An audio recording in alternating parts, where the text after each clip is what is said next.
Hello and welcome to Inside Indiana Business. I'm Gerry Dick. Well, what a year it has been for the Indiana economy. The pandemic certainly sparking closings and layoffs, adding also to existing workforce challenges around the state.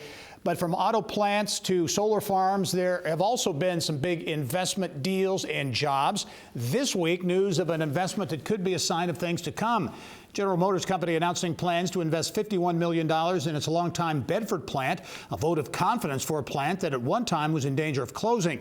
Now, the investment is for new equipment to make drive unit components for GM's all-electric Silverado pickup truck.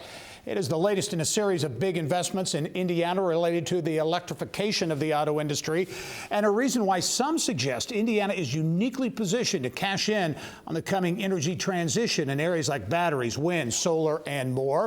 Exactly how does that fit into the state's long-term economic strategy, and what is the state of Indiana's economy? For some answers, I'm pleased to be joined for an extended interview with Indiana Governor Eric Holcomb. And Governor, as always, welcome to the show. Great to be back with you, Gerry. And indeed, the state of the state is strong, and every economic indicator seems to be pointing in that direction. We've long since tried to balance our lives and our livelihoods, as you allude to, with a global pandemic all around us.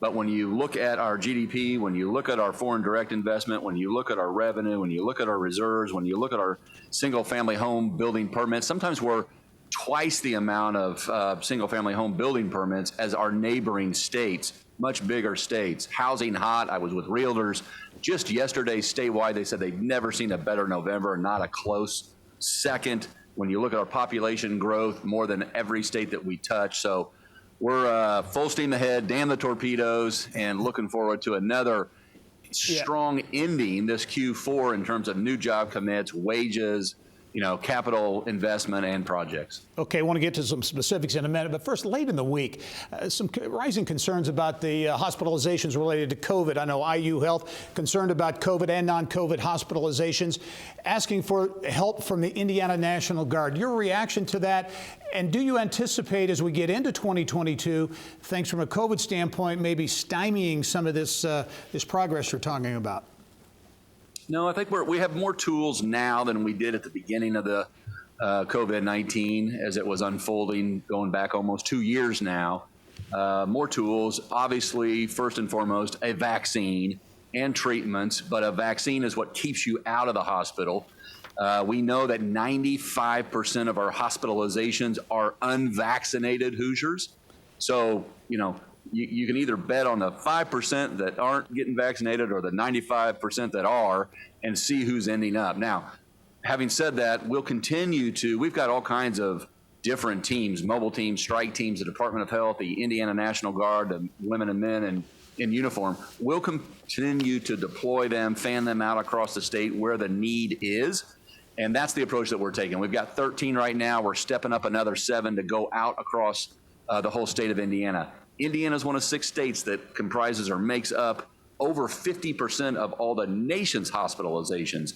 And whenever I'm talking to or with my gubernatorial cohorts, we don't cheer when the surge isn't over us, because it's when it's going to come to us, not if it's not there already. And so we'll get through this, and we're going to have to continue to get through it together. Okay, I want to talk about some specifics with the economy. You mentioned some numbers, but interesting to me as we look to the future, too. Some big economic development deals this year. Toyota with a massive investment in Princeton earlier in the year. The nation's largest solar plant, the Mammoth Solar project up in northwest Indiana, PULASKI and STARKE counties, $1.5 billion. As you look at this alternative energy space, which is massive and seems to be gaining momentum, is this going to be a real focus, a new focus, if you will, for economic development in Indiana? Well, this is a huge sector and potential for Indiana to really become a leader, not just in the game and winning, but really a leader.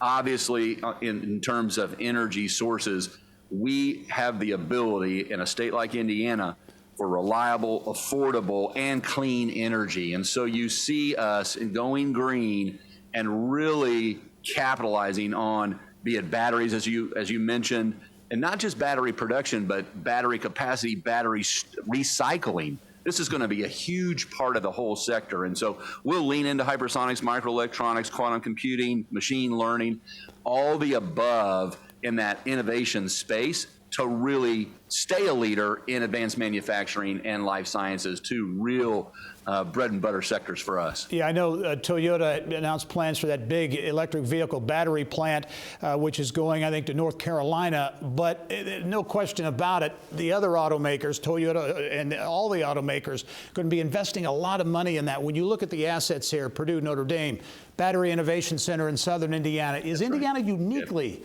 positioned to take advantage of that? Well, we're unique in a number of ways. We have low cost, high talent, perfect location.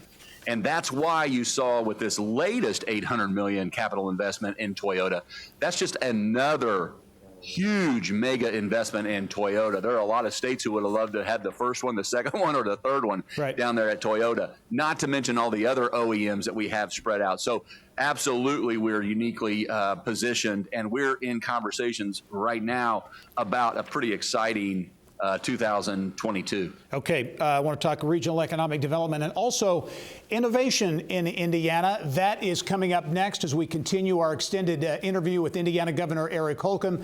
Stay with us.